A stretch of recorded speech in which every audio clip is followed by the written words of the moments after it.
Hey folks, I'm Adam. And I'm Amy. And we're going to give you 10 great things to do and see in Shinjuku when you're in Tokyo, Japan. This is one of the hottest tourist areas in all of Japan. We're going to talk about Godzilla, the Penguin Park, we're going to talk about the nightlife and everything in between. So stick around, this is going to be a fun video. I'm excited. I love Shinjuku. It was one of our favorite neighborhoods in Tokyo. And I think we should kick this off with the giant Godzilla in the room. The giant Godzilla. Yes. So when you first get into the district, one of the first things that you're going to see is there's a big movie theater, okay? A very well-known movie theater. Now you may or may not want to go to a movie, but on the top of the large building, they've got a Godzilla head, like a bust of Godzilla, peering over the neighborhood. It's very cool. It's definitely photo worthy, and kind of it was my favorite part of the entire district. I took a picture of a road sign that the whole thing is called Godzilla Road. Godzilla Road, yeah. Very awesome. So when you first get there, that's probably going to be the most eye-catching thing, but there's a lot of stuff to catch your eyes because this is a well-lit, cool signage, lots of fun things going on, Shinjuku girls, and Lord knows what. Gigantic buildings and neon lights everywhere. But you can't miss Godzilla, and I think that's going to be the first thing that you're going to want to see. And that probably was my driving factor to go to the entire neighborhood to begin with, because I wanted to see this gigantic Godzilla outside the movie theater, and it's a great attraction. It literally made me want to start a movie theater just so I could put King Kong over it. Very cool. Very Rival cool. it. Yes. Okay, so that's our first thing, is check out Godzilla. So after you check out Godzilla, you may be hungry, and this is a great district to be hungry. Yeah. They have some of the best sushi and the best ramen that you can find in all of Tokyo, and you're gonna see just tons of restaurants packed absolutely everywhere. They're all pretty small. I'm talking, maybe 8 to 12 people can sit in a restaurant at a single time. So oftentimes you'll see locals lined up around the block to get to their favorite ramen spot or their favorite sushi place. We were lucky enough to get a seat at a really, really fantastic ramen restaurant, and it was one of the best meals, not just in Tokyo, but one of the best meals I've had in my entire life. Okay. But you know what's neat about Tokyo is that they take pride in their small mom and pop ramen shops. They literally have newspapers and magazines where it'll be a page and it'll tell you the chef's name, his information, and how he makes ramen differently than the next guy. So there's literally thousands of these types of shops throughout Japan, and they're kind of hole-in-the-wall, small little, almost equivalent of little diners. They're not big chains, and each one is unique. Each one has its own flavoring. So if you're on YouTube and someone tells you, oh, you got to try this ramen shop, there are 1,000 amazing ramen shops. So find the one that's tucked away someplace cool, looks fun for you, and hit it. There's no limit on how many different places you can hit. You could go there probably 100 times and not hit the same restaurant twice if you wanted to. So, a cool way to, maybe pick out a restaurant if you don't know the language and you don't know what the sign says, a fun way to pick what you're going to eat is to look outside of a restaurant, and oftentimes they will have little beautifully, intricately done fake food. It's an art in Japan. There are classes that you can take, if you go on Airbnb experiences. Little wax bowl that looks like what the bowl you'll eat looks like. Yes, and it's absolutely fascinating. So much more intriguing than just seeing a picture on a menu. You're going to be able to actually see beautiful models of your food before someone actually makes it for you. Yeah, no, it's really fun, and you'll notice that all over the place, and it's kind of cool, particularly if you don't speak the language, that you can look in the window and they'll have a bowl of ramen sitting there or a plate of sushi, and you'll look at it and go, oh, that's the kind I like. That's what I want, those little noodles with, I want the shrimp and the octopus on the side, whatever it may be. They have it on display ready for you, and it's a very cool art form within Japan. Okay, so the third thing that you might notice when you are in the Shinjuku neighborhood is crossing the street just got a whole lot cuter. Oh, yeah. So there's a 3D display on the corner. Do we know the name of the hyper-realistic, is it called Cross Space? I think so. Yeah, Cross Space. And on the side of the building, it's a 3D cat. And the cat corresponds to the directions for crossing traffic. He'll sit there and kind of mess around when you're not supposed to cross, and then when you're supposed to cross, he'll move around. So it's a big TV screen. I'm sure we'll have it as an overlay. Thousands of people have taken pictures and videos of this. It is a sight to be seen, and they rotate the different actions to where if you come back 15 minutes later, he's doing different stuff. It'll be a different cat. It'll be different activities. Sometimes he's chasing a ball of yarn, and it's an entire corner of a building, and it's a lot of fun to see. And that is up there with Godzilla. I didn't know that that's where this thing was. I've seen some videos of it before. So for me, that was a special treat because I didn't expect to see it. And then up on the side of the building, you got this very playful tiger-ish cat on the side of a skyscraper. It's very fun, whimsical, iconic, and just there's a lot of different things that kind of make just everyday, normal, very pedestrian things very fun in Japan. Crossing the street, who knew? It's like that much cuter. You're entertained while you're waiting to cross. You're just watching the cat play with yarn or something, whatever he may be doing. It's a lot more fun than just a countdown. So fourth thing, let's see, hit an observation deck. There are a lot of observation decks throughout Tokyo, but one of the coolest ones is actually at the Metropolitan Government Building in Shinjuku. It has some of the best prices as well because it is a government building.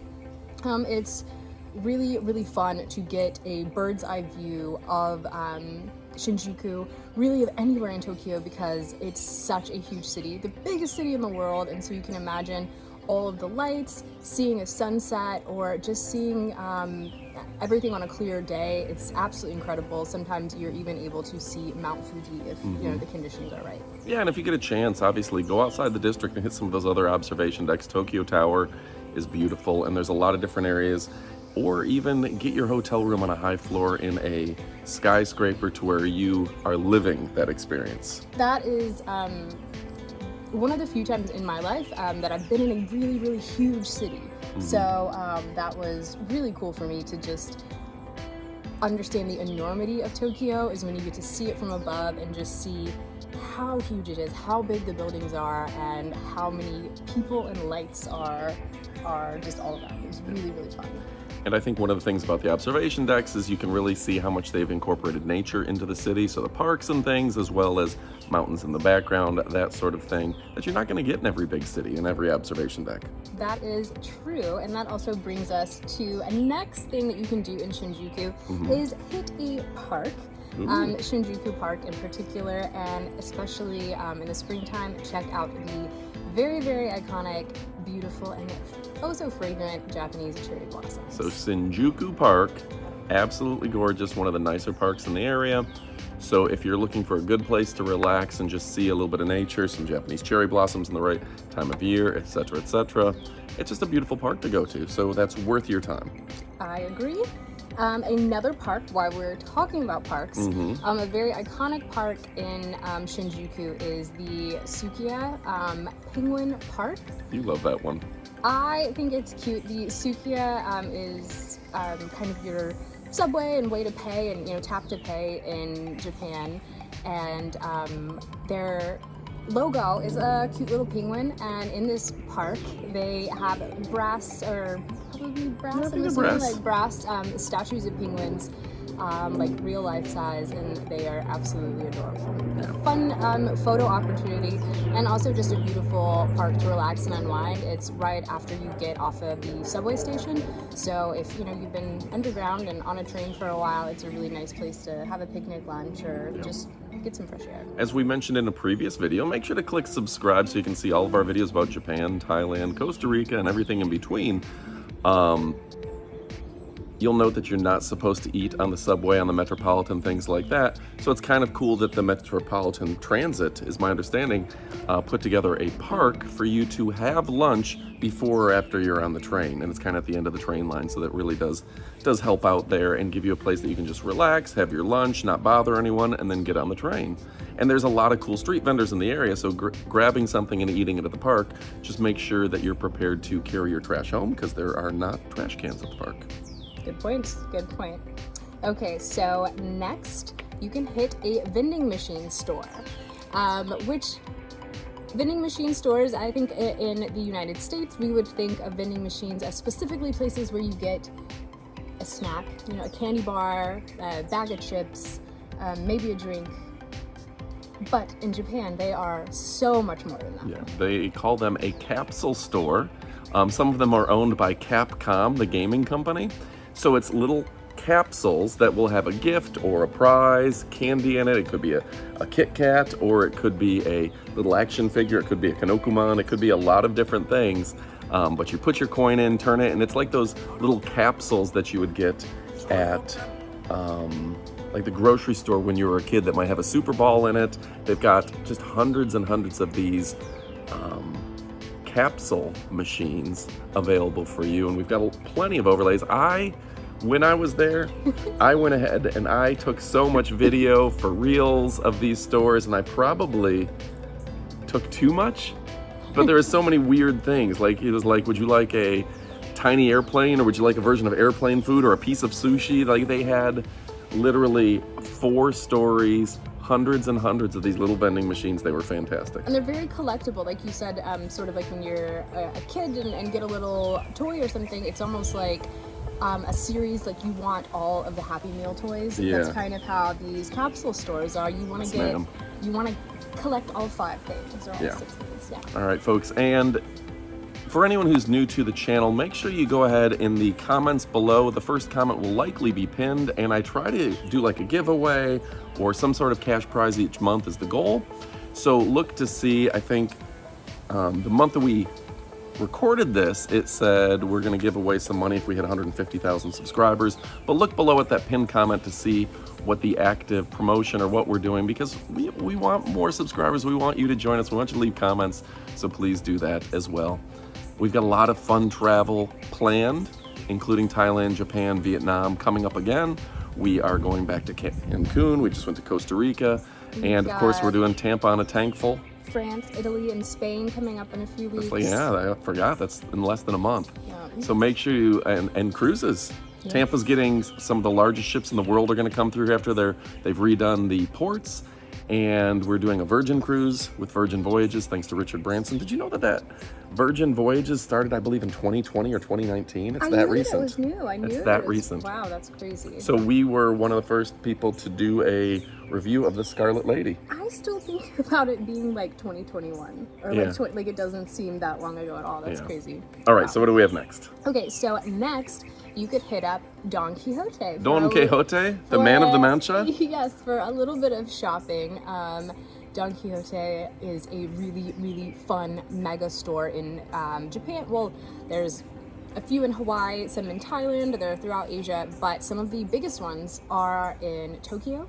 And they are a super, super fun store. And the Don Quijote here in the Shinjuku region or neighborhood is just a little bit smaller than the one in Shibuya, but it is still worth a visit. It's open 24/7. It's like 7 or 8 stories, depending on which one you go to.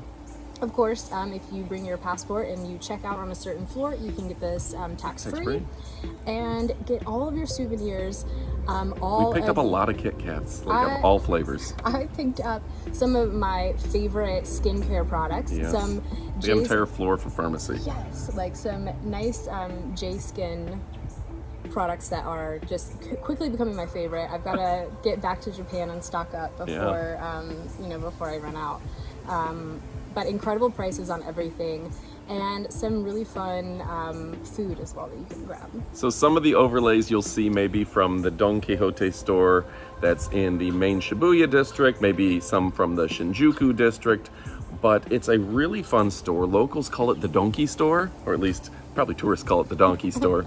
Don Quijote's, just to recap of what it is, several stories, and each story will have a theme. You might have like a pharmacy section, you may have a hair care, you may have a candy, like an entire floor just to candy. I think usually the bottom floor is kind of knickknacks, tourism type stuff that's gifts. But it's a big tourist attraction, it's a lot of fun. And yeah, you'll find some things that you won't find anywhere else there. They've got a lot of fun painted walls, even the elevators are glammed up. You'll have a good time. Escalators between each floor. It's a lot of fun. If you are like me, when I was a kid, I was a huge Sanrio fan. and I was just like my happiest self. There's an entire floor of everything Sanrio, and it's all like really affordable. They got a luggage section, and they even have, it's 24 hours, which is good, because if you're jet lag and you don't know what you're gonna do with your time and you're up at 3 in the morning, go to the store, go get a snack, go see what's going on during the day. They even have a photo area where you can take photos with fun characters and things. So they got a photo section that's worth seeing. Again, if you're up and about at a weird time of day, not everything's open 24 hours in Japan, but the donkey store is. Absolutely. Don Quixote's. So, Shinjuku is a really fun neighborhood. It's great for food, it's great for tourism. It's also got a little bit of a reputation. Seedy side. Yeah. You wanna take this one? I don't know how much we can say here. Yeah. So for all intents and purposes, it's a great place to get a massage. You can get a traditional Asian massage or a more fun massage if you're so inclined. There are places that you can meet video girls and all sorts of fun signs, and places that sometimes are female friendly, but they are, you can get a massage there. It's an adult district. Yeah. So we don't want to go too far into that, but you get the idea, right? So if you are looking for that sort of thing, there's not a lot of that in Japan compared to like Thailand. So going to Tokyo, you're going to want to go to this district and see all the sites, particularly the video girls. And they have little things where you can just kind of almost pay for companionship. Just have somebody who has a drink with you. It's a different culture, but it's fun. And that's definitely something that Shinjuku is known for. I think it's more acceptable. They've just got a lot of people who work long hours. Yeah. And then when you're done with work, you have drinks with a girl. I will say that for a seedy area of town, It's super clean and safe. it's, yeah, like more so than any other. Of the other country. Yeah, any other country. So, did we Still see Japan. some Shinjuku girls? And if so, or some, what's the correct term? Harajuku girls, my bad. And what are those? What are Harajuku girls? So I think that is just kind of like a Japanese kind of teen fun subculture, almost like we have, like the Goth emo girls kids or goth emo girls kids, or something yeah. like that. We did see some in Shinjuku, but I don't think that's the neighborhood that's necessarily known. There were definitely for. some walking around though. So there's just cute Fun girls things in to see. fun Japanese costumes walking around. It's something to see if you're into people watching. There's a lot going on in that district, particularly at night. So it's a good night district to hang out in. So last but not least, number 10 on our list, we've got the Shinjuku Park? Island No. Love Sculpture. Oh, I-land. And there's just a sculpture there that's in a lot of movies, and it is just a great place to take a picture.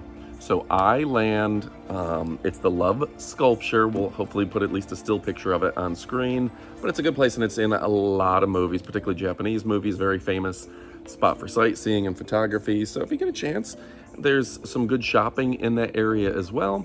So it's a good place to just take some photos and be a tourist. We had a lot of fun. We took some photos in that district, and I really enjoyed that it was snowing that day. Oh yeah. So we had You called it Snokio. Yes, we had a really fun time there. I really enjoyed that. I'm a big fan of Tokyo and had a great time there too. I think that was in just the lips. That's a different district, but yeah, that's still, yeah, we had a good time. It was a great time. So folks, again, I'm Adam. This is Amy. We enjoy traveling around the world. We love getting comments from you guys. Give your stories. Tell us when you've been to Japan, where you've traveled the world. Also, really important to me, I love to hear where our viewers are from. More recently, the percentage has gone down. We're in the 20s, like 28% are from the United States. That means that 72% of you, I had to do quick math, 72% of you are from all around the world. I've seen Brazil on there. Brazil's a big one. Japan About is 8%. another big one. Japan's about 4%. Yeah. So tell us where you're from. We love to hear where our viewers are from because we have such cool viewers with cool backgrounds. and there's a lot of international travelers, and we enjoy the travel, and I enjoy traveling with Amy. She's so much fun to travel with. It doesn't matter where we go. We can go to the local flea market and make a video. We have a good time, and that just makes me happy that I've got somebody that I can kind of go anywhere with, so it is more fun to travel with. So get your travel partner. Don't be afraid to hit those new districts. I always watch the YouTube videos before I go. It makes it more enjoyable for me to have an idea of what I'm stepping into. If I'm gonna see Godzilla, I want a little bit of a tease, like, okay, I know what that's gonna look like, and then I'm looking for it. It's always fun when we watch other creators' videos, and then I feel like, oh, I've seen that on TV, like I've seen that before, so it's, I don't know, it's fun, and then it's fun to rewatch again and kind of, after you've seen it in real life, to go back and watch that content again and be like, oh, I remember that. So hopefully we can inspire some of your travels and also give you a little bit of nostalgia if you have been to these places before and, you know, can remember them yourself. Yeah, I gotta hand it to YouTube. I feel like I would rather watch a person travel to Japan than I would watch a professional NBC travel show where they stage everything and it's not really what the experience is. I want to hear someone's real experience. Like, what did they do there? What did they not like? What did they like? Did they get the massage? Right. How busy is she it? got the massage. Sometimes you go to, or you see things on Instagram or you see things like in the stage shows, and you kind of expect that you're going to be the only person there. So sometimes it gives you a realistic, like, okay, there's other people at this beautiful, pristine waterfall park or this gorgeous spring. It's not just like one person doing a yoga pose. With real YouTube videos, you get to see what's really happening, and I feel like sometimes with Instagram, you just see somebody taking a selfie and cutting out 80 people in the background. Right. All right, folks, I'm Adam. Make sure to click like and subscribe. We do appreciate you. Thank you again to Amy. Go ahead and blow up the comments. Thank her for joining us. She's, you don't always love to be on social media, but you've done such a great job of helping this channel grow, so thank you so much. Thanks for watching, and Adios, amigos. adios, amigos.